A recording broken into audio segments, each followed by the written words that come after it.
Well, thank you for staying with us. The Nigerian real estate market in the last few years has rapidly expanded and is recording exponential growth, steadily increasing foreign direct investments, fast urbanization, and strong corporate demands.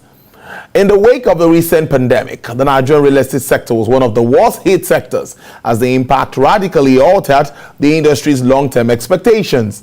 As the Nigerian economy experiences a rebound, the real estate sector is still faced with numerous challenges impeding growth across its value chain, such as access to finance, regulatory and commercial bottlenecks, amongst others. Well, despite a range of pressing challenges, Nigeria's real estate sector is set to continue expanding in the future, albeit at a slower pace than over the past decade. However, industry experts have called on the government to focus more on the real estate sector, which has great potential for economic growth, with multiplier effects on other areas of development, including job creation, health and well-being, manufacturing, and environmental development. Well, I introduced him earlier. He's joining me live already in the studio to have a chat on these very important issues affecting the real estate sector. He's a managing director, chief executive officer of Boundless Multi-Services Solution Nigeria Limited, Dr. Jonathan Idowu. Dr. Idowu, good afternoon, and thank you so very much for your time. Thank you very much. It's great to have you in the studio. I want to start with this question. It's always very common. We talk about housing deficit in Nigeria. Yeah. And I don't know, you are more of an expert in the sector. We hear of 18 million, 20 million, 25. With these figures, I keep hearing them year in, year out. Yeah. Now, take us through what we face as a country, or what you think is the correct figure, and what's your assessment of Nigeria's housing industry at the moment?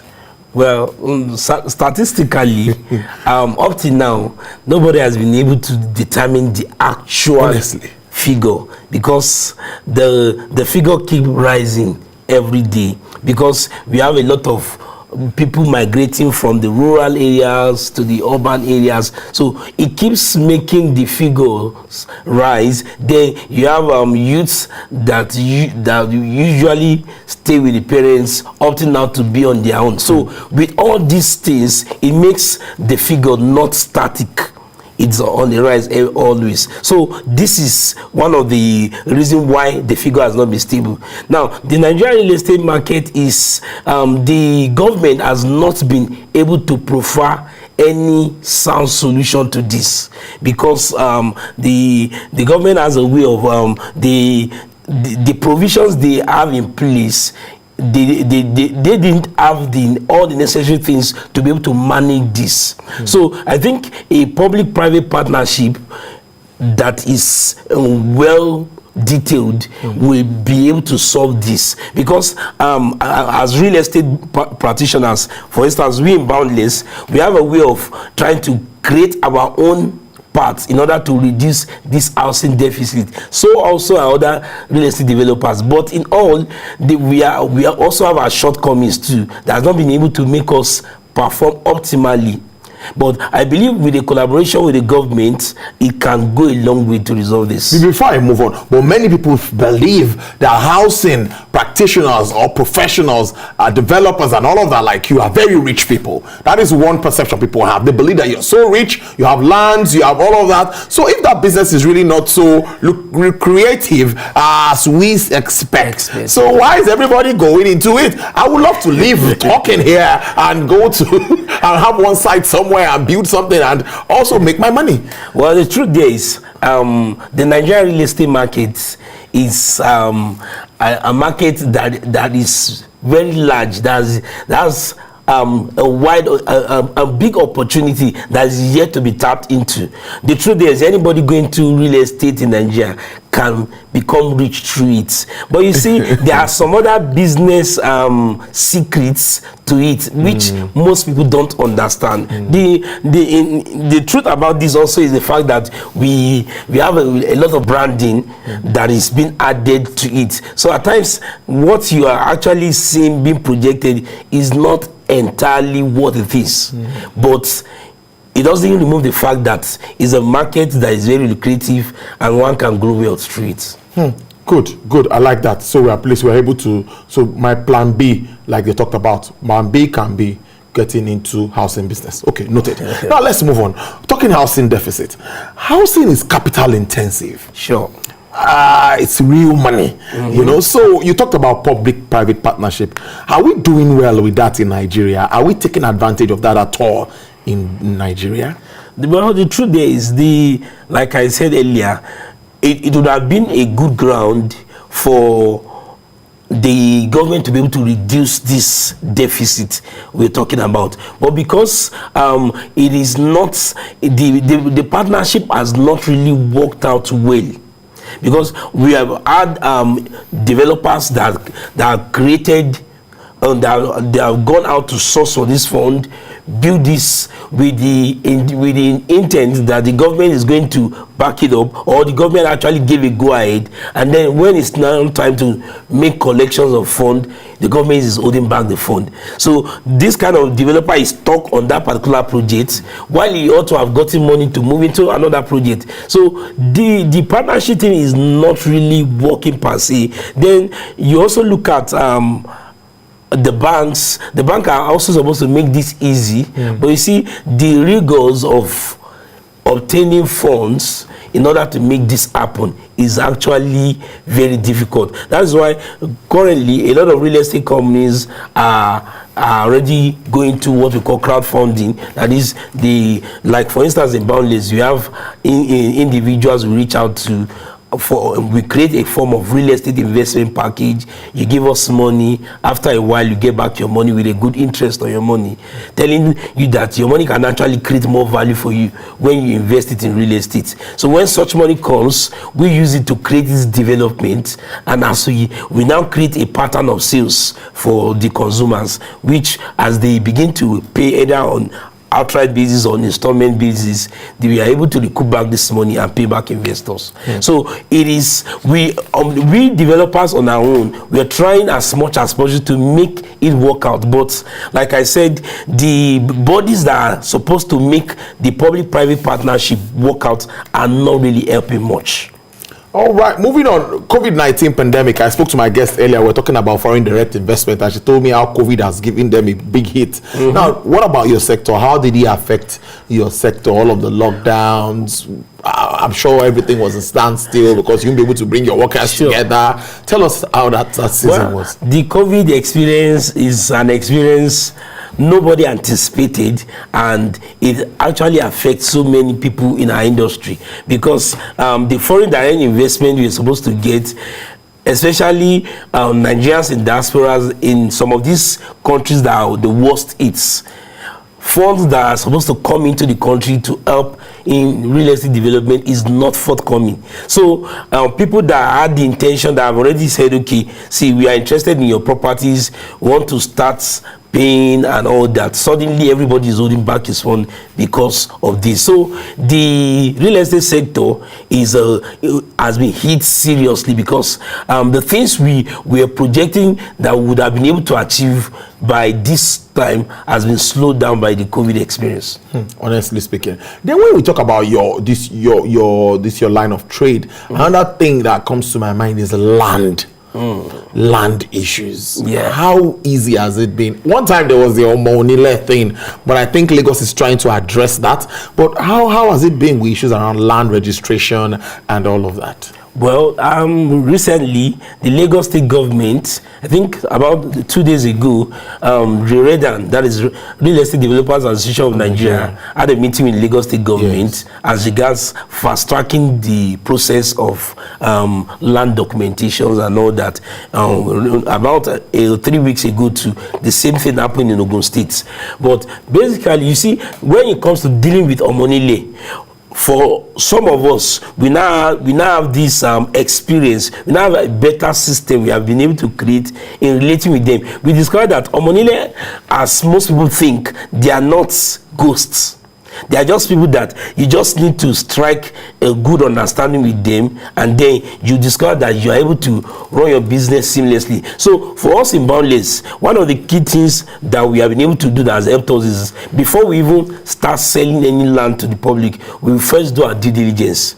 we want to check the part of government in that land, because there are some land that are either under acquisition or under commitment. Now, if government hand has been removed off the land, then we ask who are the owners, and you can trace this through the bales, the obas of those communities, and they bring both the prodigal child of the family and the real children of the family together, and then a meeting is held, and then a deal is struck, and then payments is done. Then everything works seamlessly. Some of these leaders we've been able to turn them to even security on site, that when they see any strange fish on site, they have to call, are you aware anybody is coming to your site, and all that. So it is just what we've been able to work on. And the government, the truth is, the government is actually coming up recently to see how they can help us fast track the process, because a lot of us, our funds are tied down because you're trying to work out this, and there are so many rigorous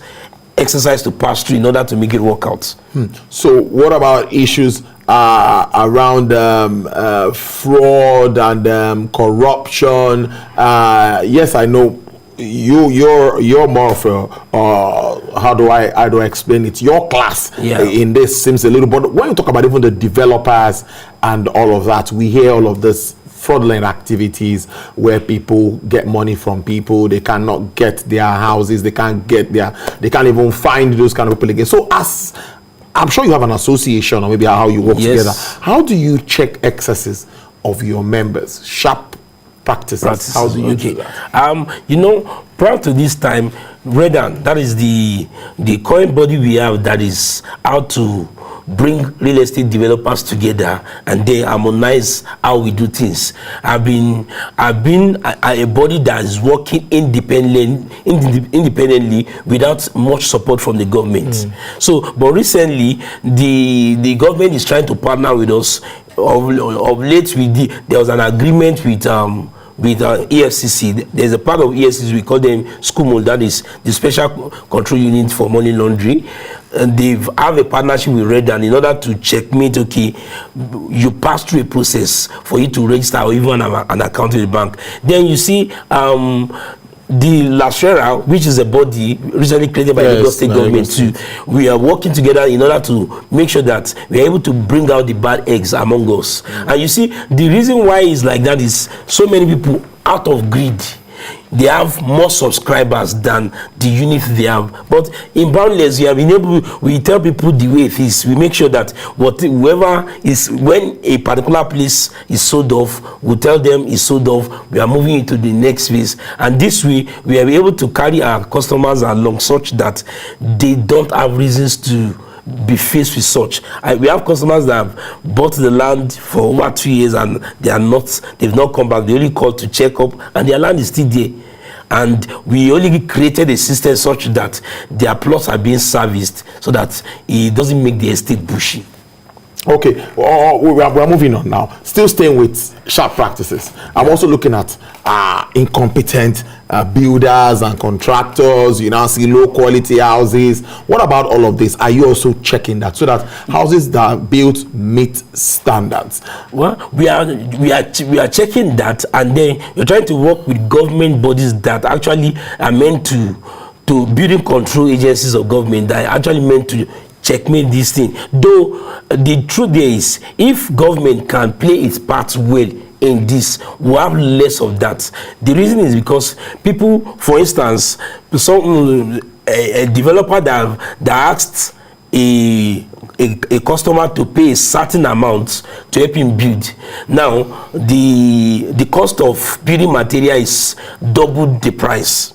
Now, because the developer is asking the customer for more money, and the customer is saying, no, I have paid and all that. Yeah. So in order to want to satisfy the customer, the developer will now want to cut corners by trying to mix up things, and at the end of the production becomes substandard. So if government can play its part in order to checkmate this, because the way things are on the rise is alarming. Cement, iron roads and all these things. So if this can be checkmate, then even the building control agencies will be able to play their parts well. Then you'll be able to reduce substandard building. That would be a very good one, because it's very, very, very, very, very important. Because I look at government, you see, just a little background. I was checking it out, that even out of the budget for the year, 3.22 trillion proposed capital expenditure, works and housing got about 12.42%, which is the highest, 404.64 billion. I don't know how far this can get to. Are you even seeing our budgeting for housing? Are we doing well, or we need to do better?